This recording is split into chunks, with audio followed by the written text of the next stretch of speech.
suite le regard libre d'Elisabeth Lévy. Bonjour Elisabeth.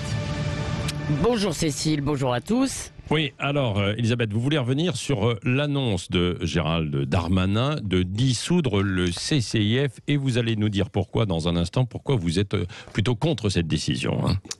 Oui, eh bien soyons clairs, le CCIF exerce une influence absolument déplorable. Il persuade de nombreux musulmans qu'ils sont victimes d'un racisme systématique, exerce un chantage sur la société et se singularise par des prises de position parfaitement abjectes. Le 15 janvier 2015, donc 7 jours après l'attentat, il traitait Charlie de journal raciste et xénophobe. En 2012, il expliquait qu'il fallait passer à autre chose après les attentats de Mera, qu'il fallait passer aux vrais problèmes.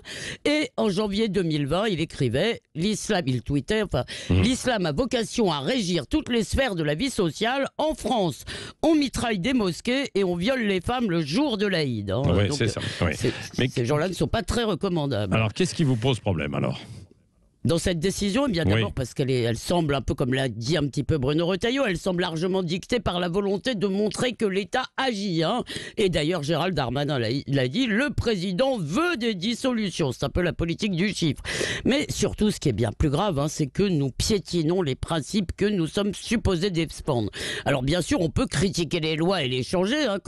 Je cite encore, comme Bruno Retailleau, je pense qu'il faut changer celles qui nous obligent à accueillir et nous empêchent de renvoyer les étrangers dont nous ne voulons pas. Mais là, avec cette affaire de censure, on touche au dur, au cœur nucléaire de notre civilisation, la liberté de conscience, qui est précisément ce qui est menacé par les islamistes. Alors vous connaissez la formule de Saint-Just, pas de liberté pour les ennemis de la liberté, je préfère celle qu'on prête faussement à Voltaire, qui me semble plus conforme à notre génie. Et si je déteste les idées du CCIF, eh bien il doit pouvoir les défendre, sinon on entre un peu dans l'arbitraire. Alors attention, la civilité et le code pénal interdisent l'expression de la haine des croyants. En revanche, c'est un droit d'être islamophobe, c'est-à-dire de détester l'islam ou n'importe quelle autre religion d'ailleurs.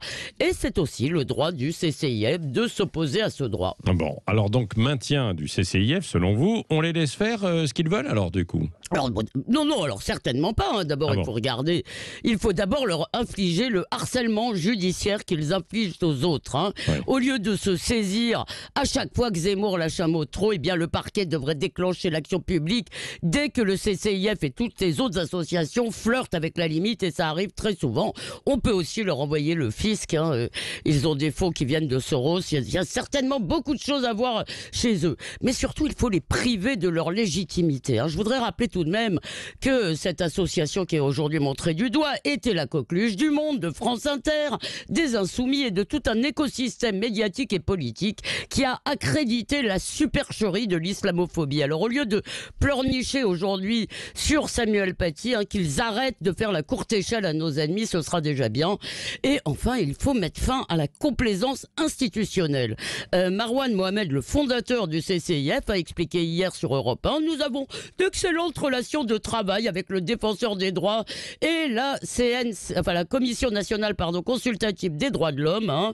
Nous sommes respectables. Eh bien, ces deux institutions qui, sous couvert de défendre les droits de l'homme, sont à la pointe avancée du multiculti mode chacun fait ce qui lui plaît. On pourrait peut-être s'y intéresser puisque le président veut des dissolutions. Pourquoi pas ne commencer par ces deux-là? Ah bah dites donc, là c'est cash là. Écoutez, je vais vous le dire pourquoi. Ouais. Le défenseur des droits, excusez-moi, soit nous avons une justice et cette justice défend les droits. D'accord. Le défenseur des droits, c'est une institution superfétatoire qui n'est absolument pas légitime et qui joue en permanence contre nous. Alors oui, elle ne sert à rien et moi je suis pour leur dissolution. Bon, voilà. Le regard libre d'Elisabeth Lévy. Comme chaque matin dans son édito, vous avez la parole libre évidemment. On en parlera, tout le monde n'est pas d'accord avec vous. On en parlera, on y reviendra.